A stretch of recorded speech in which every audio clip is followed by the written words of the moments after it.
Well, hello, America. The soap opera continues. I swear it's like watching an episode of Dallas with these two going at it. We have Reverend Jeremy Wright. He's not stopping making speeches and going on television. And now Barack Obama has had to shift into defensive mode. Here is part of his statement from this afternoon. Obviously, he's free to speak out on issues that are of concern to him, and he can do it in any ways that he wants. But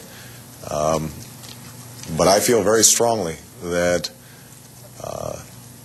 well, I want to make absolutely clear that I do not subscribe to the views that he expressed. I believe they are wrong. I think they are destructive. And to the extent that he continues to speak out, I do not expect those views to be attributed to me. I'm sorry, but gut says I don't believe it. Here's the point tonight. Politicians, you've burned us before. I hope you're smart enough to learn from the misplaced trust of our past. And here's how I got there. Anybody remember this? I did not have sexual relations. Remember that? Sound a little familiar? But we want to believe. We wanted to believe Bill Clinton then. We don't want to think our president was doing that stuff. We don't want to believe that Barack Obama is this guy. We want to believe the good in him. But as the old saying goes, fool me once, shame on you. Fool me twice, shame on me. Obama's shock over Reverend Jeremy Wright's views maybe was plausible the first time. But the more we've learned about Reverend Wright, his demented black liberation theology, his fervent anti-American views, the less reasonable Obama's shock is today. At this point, it's obvious. Reverend Wright is hurting Obama's chances at the presidency. Wright is an arrogant egomaniac. He is out of control. He's been advocating black liberation theology now for decades. That is the foundation of his church. Remember, these are the kinds of things this guy has preached to Barack Obama for 20 years. Louis Farrakhan is not my enemy. He did not put me in chains, he did not put me in slavery, and he didn't make me this color. He is one of the most important voices in the 20th and 21st century. That's what I think about him. African and African American children have a different way of learning. They are right-brain, subject-oriented in their learning styles. Okay, I don't even know where to begin. I'm sorry, Senator Obama. Reverend Wright just didn't develop these views in the last 4 days. You've known the man for 20 years. You said it yourself, he's like part of the family. So when Barack makes a statement like this one this afternoon... I have been a member of Trinity United Church of Christ since 1992. I've known Reverend Wright for almost 20 years. The person I saw yesterday was not the person that I met 20 years ago. Should he up his meds? This is completely unreasonable to believe. The time for Barack Obama to distance himself from Reverend Wright's hateful views was when he first heard them. What is he, wearing a Walkman the whole time? And I'm just listening to my iPod. The very first time he heard one of those statements 20 years ago is when he should have distanced himself. And Senator, I'm sorry, it's a little too late now. Earl Ofari Hutchinson is a nationally syndicated columnist and author of The Ethnic Presidency, How Race Decides the Race to the White House. And Lanny Davis is a Clinton supporter and former White House special counsel. Lanny, let me just start with you. It can't be just me that finds this unreasonable that Barack Obama just suddenly says, oh my gosh, that's what he believes? Well, first let me start by saying what the non-issue is. I completely accept Senator Obama's statement of the non-issue, and I've never attributed this hateful, bigot speech from a person who describes himself as a man of God to Barack Obama. I accept that, but he states it as if that's the issue. That isn't the issue. The issue is his judgment.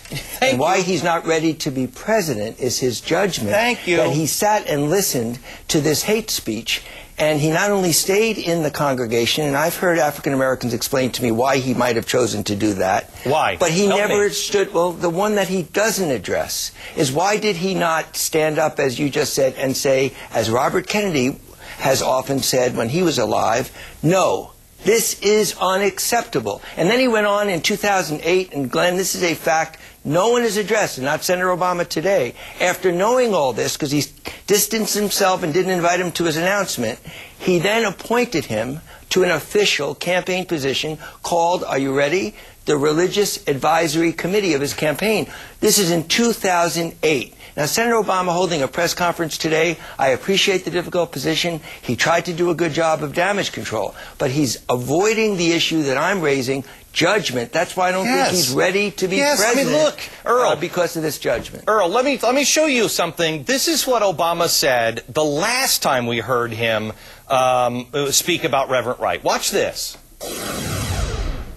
And I confess that if all that I knew of Reverend Wright were the snippets of those sermons that have run in an endless loop on the television sets and YouTube, if Trinity United Church of Christ conformed to the caricatures being peddled by some commentators, there is no doubt that I would react in much the same way. Once again, it's a vast right-wing conspiracy. Once again, it's just the media has it all wrong. And you know what? We get it wrong a lot of the time.